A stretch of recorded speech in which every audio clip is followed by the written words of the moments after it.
Sixth-generation fighters are coming, and everything else will be obsolete.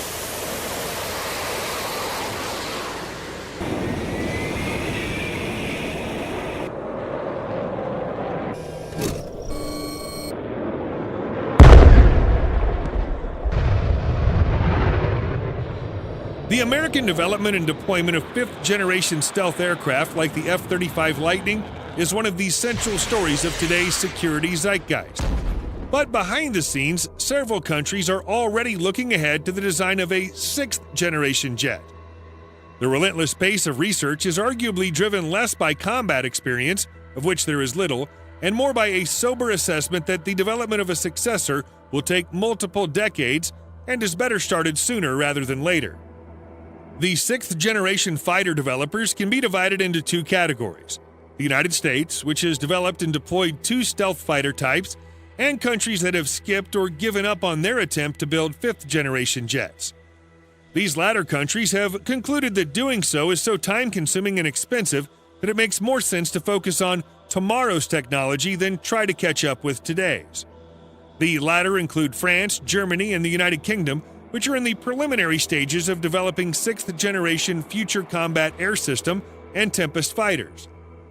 Russia, which has given up on developing its Su-57 stealth fighter for at least a decade, but is talking up a conceptual sixth-generation MiG-41 interceptor, and Japan, which is contemplating a domestic sixth-generation F-3 stealth jet, but may settle for a foreign-inspired fifth-generation design.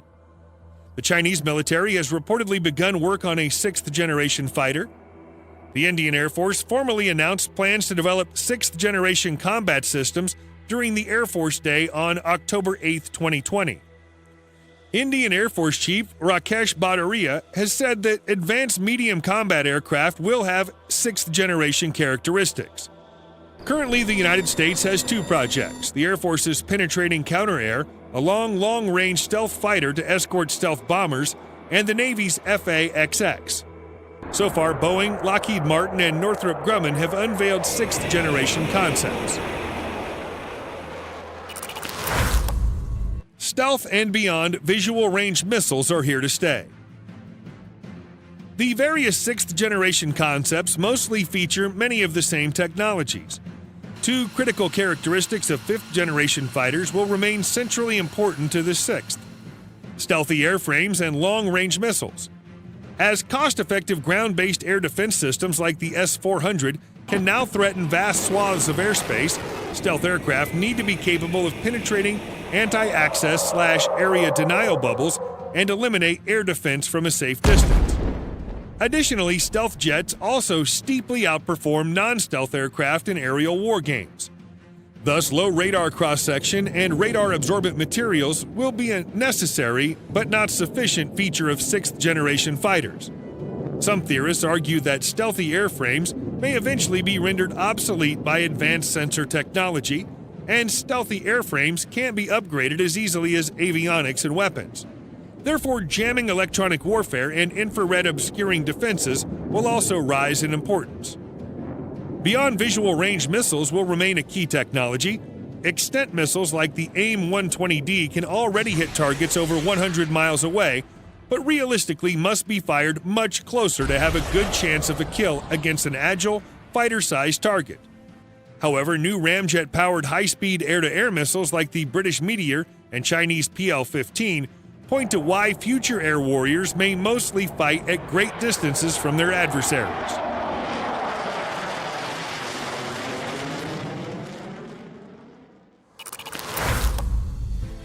Awesome X-ray vision pilot helmets. The F-35 has pioneered sophisticated helmet-mounted displays that can see through the airframe for superior situational awareness, display key instrument data, and target missiles via a helmet-mounted sight. Though these helmets currently have significant teething issues, they will likely become a standard feature in future fighters, possibly supplanting cockpit instrument panels. Voice-activated command interfaces may also ease the hefty task load expected of fighter pilots.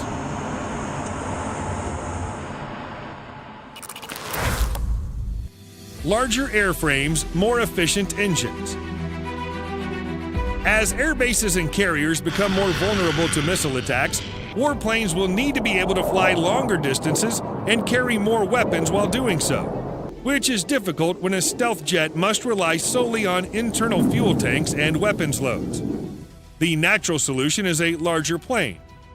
As air forces expect within visual range aerial dogfights to be rare and possibly mutually suicidal, they're showing a greater willingness to trade off maneuverability to emphasize high sustainable speeds and a greater payload.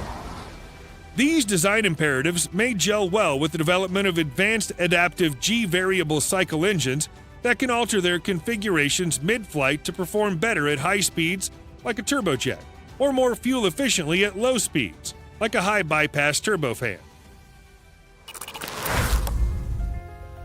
Optionally manned. For several decades, air power theorists have forecast a transition to crewless combat jets which won't have to bear the added weight and risk to life and limb necessitated by a human pilot. However, while drone technology has proliferated by leaps and bounds in that time, navies and air forces have been slow to explore pilotless fighters, both because of the expenses and risks, but also likely for cultural reasons. For example, U.S. Navy pilots successfully lobbied to repurpose a planned carrier-based stealth attack drone into a tanker to refuel manned aircraft. Sixth-generation concepts are therefore advancing the idea of an optionally manned aircraft that can fly with or without a pilot on board. This has the shortcomings of requiring additional design effort to produce an airplane that will still have the downsides and expensive training requirements of a manned airplane. However, optional manning may help ease the transition to an unmanned fighter force, and on the short term give military leaders the possibility of deploying aircraft on high-risk missions without risking pilots' lives. Sensor fusion with friendlies on the ground, sea, air, and space. One of the F-35's key innovations is its ability to soak up sensor data and share it via data links to friendly forces, creating a composite picture. This could allow a stealth aircraft to ride point and ferret out adversaries, while friendly forces maneuver into advantageous positions and sling missiles from further back without even turning on their radars. Because this tactic promises to be such a force multiplier, fused sensors and cooperative engagement will become a standard feature of sixth-generation jets, and the fusion will likely be deepened by integrating satellite and even drones deployed alongside jet fighters. Cyber warfare and cybersecurity.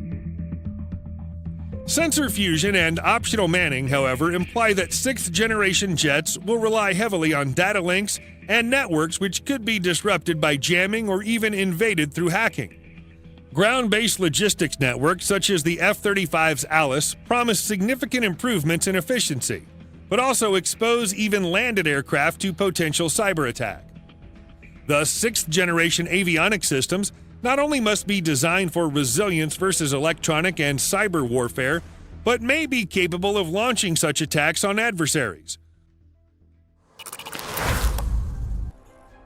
Artificial intelligence. One problem is that all these sensor, communication, and weapon systems have become so complex that they threaten to exceed the task processing ability of the human brain. Remember, the pilot also has to fly the plane. While some fourth-generation jets incorporated a backseat weapons system officer to help out, fifth-generation stealth fighters have all been single-seaters. Thus, air forces are turning to artificial intelligence to handle more mundane tasks of fighter management and determine which data should be presented to the pilot. Furthermore, artificial intelligence and machine learning may be used to coordinate drones. Drones and drone swarms. In October 2016, two FA-18 Super Hornet deployed 103 Perdix drones in a test over China Lake. Animated by an artificial intelligence hive mind, the drones swarmed down like a cloud of locusts over a designated target point.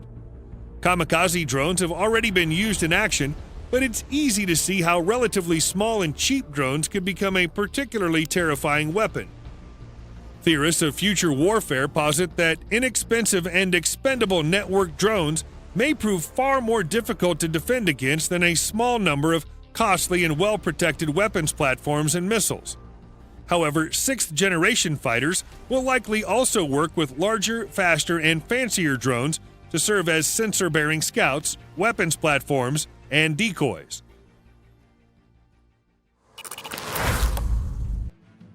Directed energy weapons. Swarms of drones, missiles, and even obsolete jet fighters can threaten to oversaturate an advanced stealth jet's offensive and defensive capabilities. One commonly cited countermeasure may be directed energy weapons, such as lasers or microwaves, which can be fired quickly, precisely, and with a nigh limitless magazine capacity giving sufficient electricity. The U.S. Air Force envisions 3 categories of airborne directed energy weapons: lower-powered lasers for disrupting or damaging enemy sensors and seekers, a mid-level tier capable of burning incoming air-to-air missiles out of the skies, and higher power class capable of destroying aircraft and ground targets.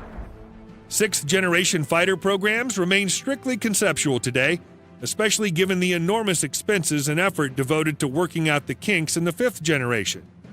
Many of the component technologies, such as lasers, cooperative engagement, and unmanned piloting, are already well under development, but integrating them into a single airframe will still prove a significant challenge.